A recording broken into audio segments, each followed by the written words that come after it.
नमस्कार देवी और सज्जनों, मेरा नाम है मुकुल देव रक्षपति। आप देख रहे हैं हिमाचल की बात रक्षपति के साथ। हिमाचल की बात में आप लोगों को मॉर्निंग बुलेटिन की तरह हम यहाँ पर सारी जानकारी देते हैं कि हिमाचल प्रदेश में क्या क्या हो रहा है, कहाँ कहाँ हो रहा है और ऐसी कौन सी जानकारी है जो आप लोगों के लिए बहुत महत्वपूर्ण है। तो इस स्ट्रीम को जितना ज्यादा हो सके शेयर करें, लाइक करें, कमेंट करें और लाइक का बटन तो लगातार दबाते रहें। हमारे पास बहुत सी सूचनाएं हैं जो आप लोगों तक यहाँ पर पहुंचाना बहुत महत्वपूर्ण है। अगर आप मेरे बैकग्राउंड देख पा रहे हैं, इस समय पर सोलन में मैं लाइव हूं और यहां पर भी हल्की हल्की बर्फबारी यहां पर शुरू हुई है। उसी के साथ मौसम का अलर्ट जो है पूरे हिमाचल प्रदेश में इस समय पर बना हुआ है, जहां पर ऊपरी क्षेत्रों में जो हाई हिल एरियाज है वहां पर तो बारिश और बर्फबारी की बात कही गई है। अलर्ट भी जारी किया गया है कि भूस्खलन तक हो सकता है और भी बहुत सी चीजें यहां पर कही गई है। लेकिन उसी के साथ साथ पूरे हिमाचल प्रदेश में इस समय पर शीतलहर चल रही है। मौसम के बारे में ज्यादा अपडेट आपको मौसम बुलेटिन में वर्षा महंत जी देगी, लेकिन उसी के साथ सिर्फ केवल इतना कहना चाहेंगे कि आज मौसम जो खराब रहने वाला है और यदि आपका कोई आज का टूर है तो उसे अगर आप आगे के लिए कुछ समय के लिए रोक पाए तो ज्यादा बेहतर रहेगा, क्योंकि मौसम की वजह से बहुत सी यहाँ पर दिक्कत परेशानी सामने आ सकती है। तो आप सभी लोग जो यहाँ पर जुड़े हैं, आप सभी लोगों का इस्तकबाल है, आप सभी लोगों का यहाँ पर स्वागत है। स्ट्रीम जरूर शेयर कीजिए, लाइक का बटन लगातार दबाते रहें और उसी के साथ अपने कमेंट्स के माध्यम से लगातार जो भी आपके प्रश्न हो वो आप यहाँ पर पूछ सकते हैं। उसके बारे में जितना ज्यादा हो सकेगा हम भी यहाँ पर उत्तर देने का प्रयास करेंगे और आप लोगों के कमेंट्स के माध्यम से यहाँ पर जुड़ते रहें। हिमाचल प्रदेश की बात करें, बजट सत्र आने वाला है और बजट सत्र पर यहां पर उसका कल शेड्यूल भी जारी हो गया। लेकिन बजट सत्र से पहले पहले यहां पर काफी ज्यादा लोगों की अपनी अपनी डिमांड्स रहती हैं। उन सभी का बात यहां पर करेंगे कि क्या क्या डिमांड्स है जो वहां तक पहुंची है, क्या क्या डिमांड्स है जो यहां पर पहुंचनी चाहिए और जो डिमांड्स है उसके लिए यहाँ पर अलग अलग तरह से अलग अलग संगठन क्या क्या कर रहे हैं। तो अपने कमेंट्स के माध्यम से जरूर लिखिए, क्योंकि सरकार इनका संज्ञान अवश्य लेती है। ये आप लोगों को ने अभी तक देख भी लिया होगा, जिस तरह से जो खासकर पुलिस वाले हमारे मित्र हैं उन लोगों की यदि बात करें तो पुलिस वाले हमारे जितने मित्र हैं उन लोगों ने ऑनलाइन सोशल मीडिया पर ही इस समय पर ये अपना जो जितना भी उनका जो भी उनका ये आंदोलन है वो चलाया था, क्योंकि पुलिस वाले यहाँ पर बाहर की ओर नहीं आ सकते और ट्रेन को जाने देते हैं। तो पुलिस वाले यहाँ पर बाहर की ओर नहीं आ सकते, इसलिए उन्होंने वहीं पर अपना सारा सारा काम चलाया था और सारी सारी चीजें चलाई थी कि भाई हम सब लोग क्या क्या करेंगे और लगातार अपनी डिमांड्स यहाँ पर मेल के माध्यम से भेजते रहते थे। तो आप सभी लोग भी वो क्या कीजिए, क्योंकि अभी अगर आप यहाँ पर थोड़ा सा टाइप कर लेंगे अपने लिए या अपने लोगों के लिए तो बहुत महत्वपूर्ण रहेगा और उसी के साथ आगे की भी बात यहां पर रहेगी। बात करें हिमाचल प्रदेश की अपडेट के बारे में, लाइक जरूर कीजिएगा स्ट्रीम को जितना ज्यादा हो सके और उसके साथ कमेंट भी जरूर कीजिएगा। जैसे यहां पर जेबीटी टीजीटी की यहां पर बात हो भी रही है, उस पर आएंगे। जेबीटी का मुद्दा ऑब्वियसली यहां पर उठा हुआ है और जो एक मैंने पहले भी आपको, अगर आप लोग रेगुलर ये बुलेटिन को देखते हैं तो मैंने आपको पहले भी बताया था कि यहां पर एक हाई पावर कमेटी की यहां पर एक बैठक होनी है जो अभी तक प्रस्तावित ही है और प्रस्तावित होने के बाद यहां पर उसके बाद ही यहां पर कुछ कार्य हो पाएगा और वो कार्य तब तक नहीं हो पाएगा जब तक वो कमेटी की मीटिंग नहीं होगी। लेकिन यहां पर ये हालांकि ये रखा गया है कि अगले बजट सत्र में भी इनको इनकी बात रखी जाए, क्षमा चाहेंगे अगली कैबिनेट में भी इनकी बात रखी जाए। तो उसके लिए जो यहां पर उस पर बात हो रही है, सरकार बीच का रास्ता देख रही है कि किस तरह से ये जो यहां पर जेबीटी है उनको यहां पर रखा जाए। पहले हम एनएचएम पे आते हैं, सबसे पहले एक एक करके आते हैं, सारी चीजों पे आते हैं। एसएमसी वालों ने क्या बोला है, जेबीटी वालों के लिए क्या कहा है, एनटीटी वालों के लिए क्या कहा है, वो सब यहां पर है। लेकिन एनएचएम ने कल अपनी जो हड़ताल है वो इसको खत्म कर दिया। जब एनएचएम ने अपनी हड़ताल, टीजीटी के ऊपर काफी ज्यादा लोग आ रहे हैं, इसकी बात हम यहाँ पर कौन जरूर करेंगे, होमगार्ड, मैं इस पर भी आप लोगों से जरूर बात करूंगा। एनएचएम की यदि बात करें तो एनएचएम की कल उन्होंने अपनी हड़ताल खत्म कर दी। आप लोगों को बता दें कि नेशनल रूरल हेल्थ मिशन के तहत हमारे बीच पास यहाँ पर 17,000 के आसपास कर्मचारी हैं जिनको आश्वासन दिया गया है कि उनको जल्द ही यहाँ पर एचआर पॉलिसी मिलेगी और वो 3 महीने के भीतर देने की यहाँ पर सरकार द्वारा बात की गई है। तो उसे ये आश्वासन मिलने के बाद जो है सरकार उन्होंने अपना जो ये हड़ताल थी वो एक तरह से खत्म कर दी और इससे जो एचआर पॉलिसी की बात हुई है 3 महीने की, उसमें जो बातचीत हुई है उसमें उनके जो इनका संघ है उसके अध्यक्ष ने बताया है, उनके अध्यक्ष ने बताया कि 3% इंक्रीमेंट के ऊपर 5% इंक्रीमेंट भी यहां पर लगने की बात पर यहां पर जो कहते हैं कि एक सामंजस्य बैठा है, एक अंडरस्टैंडिंग बनी है सरकार और उसके साथ साथ लोगों के बीच में।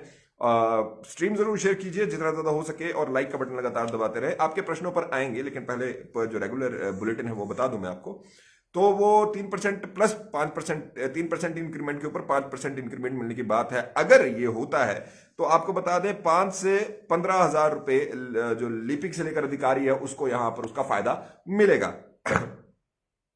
आश्वासन के बाद ये कहा गया है कि 1 जनवरी 2022 से ये रेगुलर पे स्केल इनको ये मिलेगा। 1 जनवरी यानी कि जब अगर ये 3 महीने में एचआर पॉलिसी बनती है जैसे कि बात हुई है, तो उसका सीधा सीधा मतलब ये निकलता है कि जो हमारे बीच में इनको एरियर भी आएगा और एरियर होने के साथ साथ इनकी जो पैसे हैं वो भी बढ़ के इनको मिलने की बात रहेगी। लेकिन वही यहां पर बात रहती है कि अभी तो ये आश्वासन है, अभी तक लंबी लड़ाई बाकी है। 3 महीने का मतलब है लगभग 100 दिन, वैसे 90 दिन के आसपास हमारे बीच में रहेगा। अब यहां पर क्या आगे होता है वो यहां पर देखने वाला है। एनएचएम वालों ने यहां पर जो पहले ही अपने जो हड़ताल जब जारी की थी, तो प्रदेश की जो हमारे खासकर स्वास्थ्य विभाग है, क्योंकि स्वास्थ्य विभाग में एनएचएम कर्मचारी रहते हैं, तो जो यहाँ पे स्वास्थ्य विभाग में व्यवस्था थी वो चरमरा सी गई थी। कारण उसका बहुत सीधा सीधा था कि जो कोविड की रिपोर्ट है या कुछ और है, ये सभी लोग यही करते हैं और उसकी वजह से यहाँ पर ना सैंपलिंग हो रही थी ना टेस्टिंग हो रही थी। अब ये नहीं पता चलता कि भाई कोविड बढ़ रहा है कि घट रहा है, वो सब अब ये वापस आ गए हैं तो जल्दी ये काम होगा। तो 3 महीने का अल्टीमेटम सरकार ने दिया है और 3% इंक्रीमेंट प्लस 5% इंक्रीमेंट की यहाँ पर बात होगी। आश्वासन ये है कि एचआर पॉलिसी जो बनेगी वो 1 जनवरी 2022 से लागू होगी और उससे 5 से 15 हजार रुपए सभी लोगों को अलग अलग पदों पर यहाँ पर मिलने का एक अनुमान है। 17,000 लोग एनएचएम में इस समय पर कार्यरत हैं, उन लोगों को इससे फायदा मिलेगा। हिमाचल प्रदेश में 10,000 से ज्यादा यहाँ पर हमारे बीच में पद, क्षमा चाहेंगे पद तो नहीं, प्रत्यक्ष तौर पे हमारे बीच में नौकरियां मिलने की यहाँ पर संभावना है। ये नौकरियां क्यों मिलने की संभावना है वो भी बता दें कि एक केंद्र सरकार की ओर से मेडिकल डिवाइस पार्क के लिए यहाँ पर जो एक डीपीआर भेजी गई थी उसे उन्होंने यहाँ पर स्वीकार कर लिया है और उसके लिए 350 करोड़ का ये जो प्रोजेक्ट है उसके लिए सेंटर जो इंडस्ट्री डिपार्टमेंट है उसको 100 करोड़ देगी और 2 साल में इसे कंप्लीट करने की बात की गई, यानी कि 1 अप्रैल 2022 से शुरू होगा, 1 अप्रैल 2024 तक ये खत्म करना है। राकेश प्रजापति जो पहले डीसी कांगड़ा थे वो ही यहाँ पर हमारे बीच में जो अभी इंडस्ट्री मिनिस्ट्री है उसमें निदेशक हैं, तो वो अपने कार्य कुशलता के लिए जाने जाते हैं। तो हमारे बीच में वो 1 अप्रैल 2022 से 1 अप्रैल 2024 तक अगर ये कार्य उनके हाथ में जाता है या किसी भी उस डिपार्टमेंट के हाथ में जाता है तो ये बहुत ज्यादा चांसेस है कि ये पूरा भी हो जाएगा और इस मेडिकल डिवाइस पार्क से कम 10,000 नौकरियां जो है सीधी सीधी सृजित होंगी और नालागढ़ में 265 एकड़ भूमि पर ये मेडिकल डिवाइस पार्क बनेगा। ये जो इन्वेस्टर्स को रिझाने के लिए जो सरकार का ये प्लान है, तो एक रुपया प्रति स्क्वायर किलोमीटर की लीज पर उनको यहाँ पर जमीन दी जाएगी और उसके बाद ये जो पार्क का कार्य है वो तो होगा ही होगा, लेकिन उसके साथ साथ यहाँ पर आगे जो नौकरियां हैं वो भी यहाँ पर लोगों को मिलेंगी। तो मेडिकल डिवाइस पार्क खुल रहा है जी, 350 करोड़ रुपए की इन्वेस्टमेंट उसमें हमारी जा रही है, मतलब हमारे टैक्स पेयर्स की जा रही है। और उसी के साथ साथ मैं ये देख रहा था कि कहीं बर्फ तो नहीं पड़ रही है। उसी के साथ साथ हम लोगों के इसके साथ साथ यहाँ पर कम से कम 10,000 नौकरियां जो है सीधे तौर पे मिलने की बात हो रही है।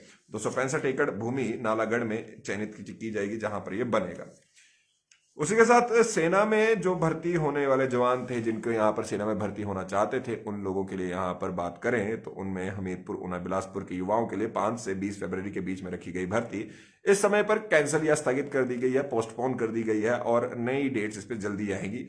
यहाँ पर उच्च अधिकारियों ने, सेना के उच्च अधिकारियों ने कोविड का हवाला देकर इस समय पर इन भर्तियों को बंद किया है। काफी लोगों में इस वजह से काफी लोगों को इससे दुख हुआ होगा। काफी ज्यादा मेरे ऐसे मित्र होंगे जो यहाँ पर जाना चाहते होंगे, लेकिन अब उन्हें थोड़ा समय और इंतजार यहाँ पर करना पड़ेगा। तो इस समय पर जो वो सेना की भर्ती है वो भी कैंसिल हुई है। मौसम की बात हमने आपको बता दी, आज अलर्ट पे है एक बार फिर से। उसी के साथ जब हम अब शिक्षा की बात करें तो वहां पर हमारे बीच में 3 ऐसी खबरें हैं जो आप लोगों के लिए बहुत महत्वपूर्ण है। मैं फिर से कहूंगा आप स्ट्रीम को जितना ज्यादा हो सके शेयर करें, ग्रुप्स में शेयर किया कीजिए ताकि ज्यादा से ज्यादा लोगों तक पहुंच पाए और हो सके तो लाइक का बटन लगातार दबाते रहें, कमेंट्स के माध्यम से लगातार जुड़ते रहें। आपके कमेंट्स को यहाँ पे इसके बाद जरूर लेंगे। इसके बाद बात करें, एक हमारे बीच में शिक्षा की ही बात करेंगे, 3 तरह की शिक्षा की बात करेंगे। स्कूल की बात हो रही है, टीचर्स की बात हो रही है और उसके साथ कॉलेजेस की बात हो रही है। सबसे पहले स्कूल की बात, हालांकि ये अभी के लिए आप लोगों को शायद लगे कि महत्वपूर्ण नहीं है, लेकिन बहुत महत्वपूर्ण ये फैसला है। 2019 की यदि बात करें तो वहां पर एक जेबीटी शिक्षिका ने एक छात्रा को पीटा था और छात्रों को पीटने के बाद उनकी बहुत बुरी हालत हुई थी, जो छात्रा है उनकी बहुत बुरी हालत हुई थी। उसको देखते हुए उनके पेरेंट्स ने यहां पर पुलिस में केस किया था। अमनेर हमीरपुर का ये मामला रहा था। और ये जब मामला बाहर आया था तो वो जो शिक्षिका है उनको सस्पेंड करके दूसरे विभाग में अटैच कर दिया गया था। उसके बाद जब ये दूसरे विभाग में अटैच हो गई है, सस्पेंशन पे तो चली हुई थी, लेकिन अब हमीरपुर जो हाई कोर्ट, क्षमा चाहेंगे, जो सेशन और डिस्ट्रिक्ट और सेशन कोर्ट है, उनने यहां पर फैसला सुनाया है कि शिक्षिका को 1 लाख रुपए जुर्माना, या वो नहीं दे पाती है 1 लाख रुपए तो 6 महीने की सजा यहां पर मिलेगी। तो आप ये समझिए 323 धारा 323 और SC/ST एक्ट में ये मामला जो है दायर किया गया था। ये मामला जो है वो दायर हुआ था और उसमें 2019 के इस मामले में अमनेर हमीरपुर के हमीरपुर सेशन जज ने यहां पर उस महिला के सस्पेंशन को तो जारी रखा ही है, उसके साथ 1 लाख जुर्माना और 6 महीने की सजा भी यहां पर मुकर्रर की है। तो एक बड़ी खबर है। देखिए, अभी भी आपके बच्चों को अगर कोई टीचर कूटता या पीटता है तो उसके लिए आप लोगों को पता है कि भाई क्या प्रावधान है, क्योंकि एक दफा कहीं पे ये हो जाए तो उसी लेवल के अगले कोर्ट्स में वो चीज मान्य रहती है कि भाई इसी तरह से ये किया जाना है। उसी के साथ मंडी विश्वविद्यालय की घोषणा, जो अधिसूचना है वो इसी महीने निकाल दी जाएगी। प्रदेश के दूसरे विश्वविद्यालय से कहा जा रहा है, हालांकि टेक्निकल यूनिवर्सिटी भी एक हिमाचल प्रदेश में है, लेकिन फिर भी जो दूसरा मंडी का विश्वविद्यालय है वो इसी महीने से उसकी अधिसूचना जारी कर दी जाएगी, ऐसा शिक्षा मंत्री ने बताया है। और अब आते हैं वो मामले पे जो आप सभी लोगों के लिए महत्वपूर्ण है।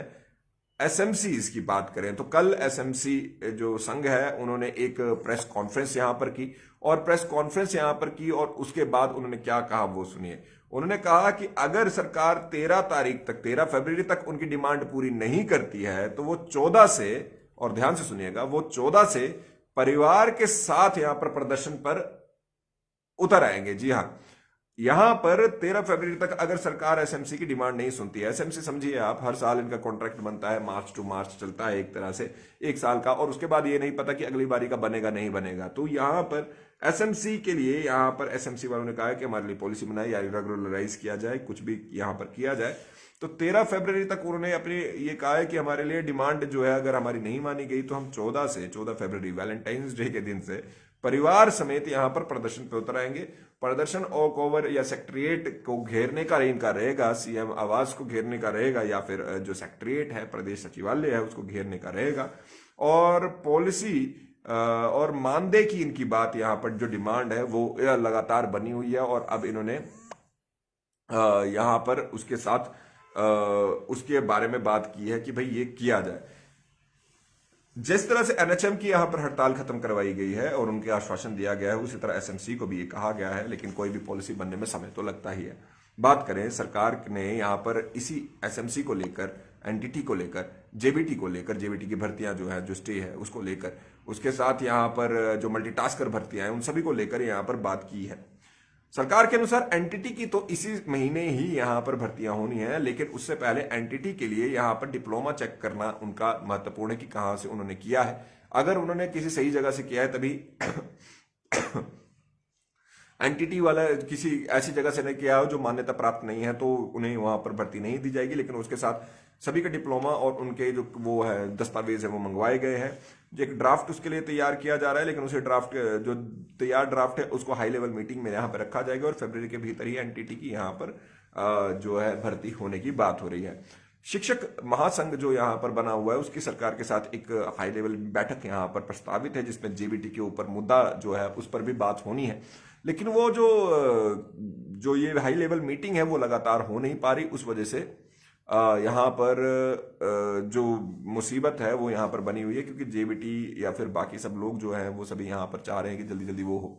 आपके प्रश्नों पर आते हैं जो आप लोग यहाँ पूछ रहे हैं, हम अपने माध्यम से बात तक पहुंचाना चाहते हैं। मेरे पैरा पंप ऑपरेटर भाई जो हैं, ये आप समझ सकते हैं, पैरा फिटर जो 46 हो, यहाँ पर आप उनके कमेंट्स पढ़ भी पा रहे होंगे, जो इन्होंने यहाँ पर लिखा भी हुआ है कि 46 पैरा फिटर 46 मल्टी पंपर्स एक एक करके कमेंट कीजिए, सभी एक ही जैसा कमेंट करेंगे। 36 रुपए महीना इन्हें दिया जाता है, सरकार पैरा वर्कर्स के लिए कुछ करे।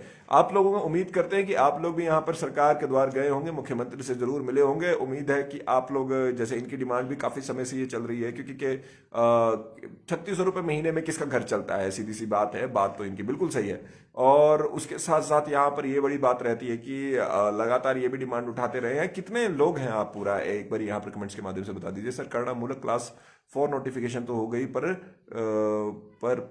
सरकार करणामूलक आश्रितों को कब नौकरी देगी? जी देखिए, नोटिफिकेशन होगी जैसे ही यहाँ पर कोई भी नौकरी निकलती है तो ऑब्वियसली उसमें आप लोगों के लिए यहाँ पर प्रावधान होगा ही होगा। लेकिन उसी के साथ यहाँ पर समस्या यही रहती है कि एकदम से तो सरकार कुछ भी नहीं कर सकती। नोटिफिकेशन के बाद भी काफी समय लग ही जाता है, तो उस पर थोड़ा प्रेशर यहाँ पर मेंटेन करने की आवश्यकता है। लीजा संधू जी आपका भी नमस्कार है। रीना कौशल जी गुड मॉर्निंग है। हमें जल शक्ति विभाग में पॉलिसी के थ्रू रखा गया है जिसमें सैलरी 3600 से 4400। ये पैरा पंप ऑपरेटर्स है हमारे। आंगनबाड़ी एनटीटी का मैंने आपको बताया जी, एनटीटी जो नर्सरी टीचर के वो उसमें है, तो उसमें अभी डिप्लोमा चेक किए जा रहे हैं। जिन लोगों के पास हैं उन लोगों के बाद ही उस पर बात होगी। जस्टिस प्रोबेशनर्स, ये मैं समझ पा रहा हूँ पुलिस वाले ही है आप या फिर किसी और तरह से यहाँ पर लिख रहे हैं। We are commission qualified TGT waiting for appointment since last 3 months। वैसे राहुल जी ऐसा कहना तो नहीं चाहिए, लेकिन देखिए एक बड़ी बात यहाँ पर रहती है। हिमाचल प्रदेश की यदि बात करें तो एक अभी जैसे कोई नीति बनने की बात होती है, उस नीति को बनने में ही इतना समय लग जाता है और बाकी सारी चीजों में भी इतना समय लग जाता है। तो यहाँ पर हमारे बीच में 3 महीने के लिए जो है, उम्मीद तो यही है कि इस बजट सत्र के आसपास ही आप लोगों का काम भी हो जाएगा, क्योंकि एक तो चुनावी साल भी चल रहा है। मुख्यमंत्री ने हालांकि ये तो कहा है कि चुनावी बजट नहीं होगा, ये बजट हिमाचल के भविष्य का होगा, लेकिन कुछ ना कुछ राहत तो यहाँ पर मिलेगी ही। कंप्यूटर ही लिखा है रामलाल जी, इसका तो मैं कुछ नहीं कर सकता। 3800 लोग हैं ये लोग, पैरा पंप ऑपरेटर। ओके जी, कोई और प्रश्न? होम गार्ड के बारे में भाई कुछ नहीं हुआ है, ऐसा कुछ नहीं है जो आप लोगों को बताने लायक है कि होम गार्ड के लिए कुछ यहाँ पर सरकार की ओर से यदि सूचना आई है या कुछ है, तो फिलहाल के लिए उस पर कोई यहाँ पर सूचना नहीं है। आंगनवाड़ी का हम बता चुके हैं। जो कर्मचारी प्रोविजन के अधीन है उनका प्रोविजन खत्म होने पर हर कर्मचारी को अगले सेल में ऑटोमेटिकली डालना चाहिए। ठीक है जी, ये वाली बात, हालांकि ये डिमांड रखी गई थी ऑलरेडी, लेकिन इस पर सरकार ने इस पर कोई ज्यादा इंटरेस्ट दिखाया नहीं, और ऊपर से इस पर मुझे लगता है कि किसी तरह से थोड़ी सी कमी यहाँ पर रह गई है, जिसको कहते हैं जो आंदोलन के तरह में या फिर जो बात रखने की तरह पे। हालांकि सरकार इस पर आश्वासन देती है, सुनने की बात करती है, लेकिन अभी के लिए कुछ ऐसा नहीं है जो मैं आप लोगों को यहाँ पर बता सकूं। थर्ड ऑप्शन की नोटिफिकेशन मुझे लगता है कि बजट के दौरान होगी, क्योंकि उसी समय पर उसको बोलने का एक मौका भी होगा, दस्तूर भी होगा। अश्विनी जी बता दिया है आंगनबाड़ी का 2 बारी कैसे। अभी एनटीटी की भर्ती तो इसी महीने होनी है, जैसे मैंने आप लोगों को कहा। के बारे में मंत्री जी से पूछे। मंत्री जी से उससे कुछ नहीं होगा जी, आप विभाग से बात कीजिए। मंत्री जी के सामने आप डिमांड कर सकते हैं, लेकिन करना विभाग को है। आउटसोर्स के बारे में कुछ, आउटसोर्स के बारे में आप लोगों को जैसे पता है कि सब कमेटी बनाई गई है, और उसी के दौरान यहाँ पर जो उसका खाका है एक तैयार किया जा रहा है, और उसमें प्रयास यही है कि जल्द से जल्द ये पॉलिसी बनी जाए। और उम्मीद यही रखिए कि जितनी ज्यादा बड़ी घोषणाएं होंगी ये बजट सत्र के बीच में ही होंगी, और वो ज्यादा दूर नहीं है। चैल में अच्छा स्नोफॉल हो रहा है, अनिल जी यहाँ पर कह रहे हैं। इग्नू से एक ईयर का किया है एनटीटी का, वो वैलिड है। इग्नू वैसे तो वैलिड यूनिवर्सिटी है, सिंपल सी बात है, क्योंकि Indira Gandhi national open university है, तो वैलिड यूनिवर्सिटी है। और उसमें अभी यही देखना पड़ेगा कि जो मतलब काफी ऐसी जगह भी है जो वैलिड नहीं देती है प्रमाण पत्र वगैरह, उनके लिए ये है। ईशान शर्मा जी हम बात तो रख देंगे, लेकिन फिर भी ये आप लोगों को रखनी पड़ेगी। मंत्री जी से हम पूछ तो देंगे, वो हमें बता भी देंगे, लेकिन उसके बाद बात तो आप लोगों को करनी है। कौन सी भर्ती कैंसिल हुई है जी? हमारे बीच में सेना भर्ती थी हमारे बीच में यहाँ पर, जो 5 से 20 फरवरी तक थी, वो हमीरपुर, ऊना और बिलासपुर के युवाओं के लिए थी, उन्हें कैंसिल कर दिया गया है। नई डेट्स जो है उसमें जल्दी आएंगी। विक्रम नेगी जी आप प्लीज मुझे कांटेक्ट कीजिएगा। आप सभी लोग जो यहाँ पर जुड़े, आप सभी लोगों का बहुत बहुत धन्यवाद। आप लोग फेसबुक, इंस्टाग्राम, ट्विटर पे मुकुल देव वृक्षपति नाम से मुझे फॉलो कर सकते हैं। उसी के साथ साथ 9882837038 ये मेरा व्हाट्सएप नंबर है। आप अपनी कोई भी बात जो रहती है उसके बारे में वहां पर व्हाट्सएप कर सकते हैं, और उस बात का यहाँ पर अगले बुलेटिन में लेंगे भी और संज्ञान भी लेंगे, और साथ ही उस पर क्या हुआ है वो भी आपको बताने का प्रयास रहेगा। अभी के लिए इजाजत दीजिए। गुड मॉर्निंग है जी, सभी को गुड मॉर्निंग है, और आप सभी लोगों का यहाँ पर जुड़ने के लिए बहुत बहुत धन्यवाद। देखते रहे लाइव टाइम्स टीवी। जय हिंद।